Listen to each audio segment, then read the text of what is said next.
Hi hello welcome back to my channel. ఎలా ఉన్నారు friends, బాగున్నారా? ఈరోజు మన వీడియోలో జొన్న పిండితో జంతికలు చేశానండి. అది కూడా కరకరలాడుతూ భలే ఉంటాయి. ఈవినింగ్ టైంలో పిల్లలకు ఏదైనా హెల్తీగా ఇవ్వాలి అనుకుంటే ఇలా ఇచ్చి చూడండి ఫ్రెండ్స్. మరి ఇంకెందుకు ఆలస్యం, జొన్న పిండితో జంతికలు ఎలా చేయాలో చూసేద్దామా? అంతకంటే ముందు మన ఛానల్ ఎవరైనా ఫస్ట్ టైం చూస్తుంటే సబ్స్క్రైబ్ చేయండి, బెల్ ఐకాన్ని క్లిక్ చేయండి, అలానే ఒక లైక్ ఇన్ ఫ్రెండ్స్.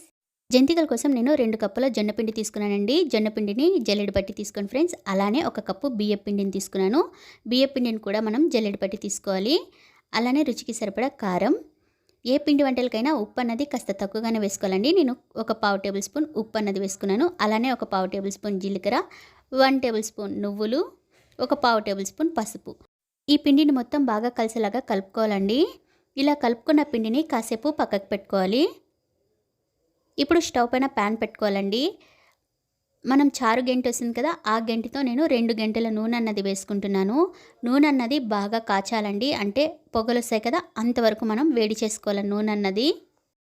ఇలా వేడి చేసిన నూనెని జంతికల పిండిలో కలిపామంటే జంతికలు అన్నది కరకరలాడుతూ ఉంటాయండి. అందుకోసమే ఇలా నూనె అన్నది వేడి చేయాలి.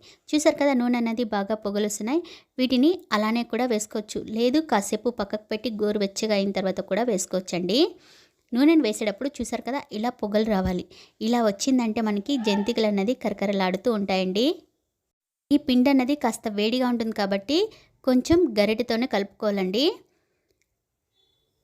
చూసారు కదా, వేడి అన్నది మనం తట్టుకోగలము అనుకుంటే మనం తర్వాత చేత్తో కలుపుకోవాలండి. ఈ పిండికి నూనె మొత్తం పట్టిన తర్వాత ఇలా చేత్తో ప్రెస్ చేస్తే అది కొంచెం పొడి పొడిగా ఉంటుందండి. ఇలా వచ్చిందంటే మనకి జంతికల పిండి అన్నది రెడీ అయిపోయినట్లే. చూసారా, తేడా తెలుస్తుంది కదా. ఇప్పుడు నీళ్ళు అన్నది కొంచెం కొంచెం వేసుకుంటూ మనం పిండి అన్నది సాఫ్ట్గా కలుపుకోవాలండి. నీళ్ళన్నది ఒకేసారి వేయకుండా కొంచెం కొంచెంగా చూసుకుంటూ వేసుకోవాలండి. ఈ జంతికల పిండి అన్నది కొంచెం సాఫ్ట్గా ఉండాలి. అప్పుడే జంతికలు కరకరలాడుతూ వస్తాయండి. చూసారు కదా, పిండి అన్నది సాఫ్ట్గా కలుపుకున్నాము. దీన్ని ఒక 10 నిమిషాల పాటు పక్కకు పెట్టుకోవాలండి. దీనిపైన తడి క్లాత్ కానీ లేదంటే ఒక ప్లేట్ కానీ వేసి మూసిపెట్టి ఒక 10 నిమిషాల పాటు పక్కకు పెట్టుకోవాలి. 10 నిమిషాల తర్వాత ఓపెన్ చేసి పిండిని మళ్ళీ ఒక 2 నిమిషాలు బాగా కలుపుకోవాలి. చూసారు కదా, ఇలా కలుపుకుంటే సరిపోతుందండి. ఇప్పుడు స్టవ్ పైన ప్యాన్ పెట్టుకోవాలి. ప్యాన్ పెట్టుకున్న తర్వాత నూనె అన్నది వేసుకోవాలి. నూనె అన్నది బాగా కాగాలండి. అప్పుడే జంతికలు అన్నది కరకరలాడుతూ వస్తాయి. ఈ నూనె కాగేలోపు జంతికల గొట్టానికి నూనె అన్నది అప్లై చేయాలండి. ఇలా అప్లై చేయడం వల్ల పిండి అన్నది అస్సలు అంటుకోదు, ఈజీగా బయటకు వస్తుందండి. పిండి అన్నది నిండుగా అస్సలు పెట్టకూడదండి. అప్పుడే మనకి చెయ్యి అన్నది నొప్పిస్తుంది. సగానికి పెట్టుకుంటే ఈజీగా మనము ఒత్తగలము. ఇలా పెట్టుకుంటే సరిపోతుందండి.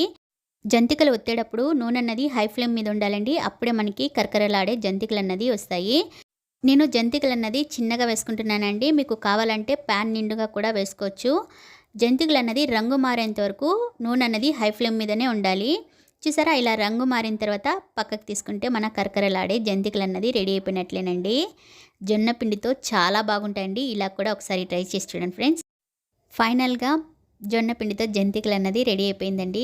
చూస్తే కదండి, చేత్తో ప్రెస్ చేసి కూడా మీకు చూపిస్తున్నాను ఎంత కరకరలాడుతున్నాయో. చూసారు కదా, ఇంతేనండి, జొన్న పిండితో జంతికలు ఈజీగా చేయొచ్చు. ఈ వీడియో ఎలా అనిపించిందండి? నచ్చిందా? ట్రై చేస్తారా? మీకు ఎలా కుదిరిందో కామెంట్ సెక్షన్లో కామెంట్ చేయండి.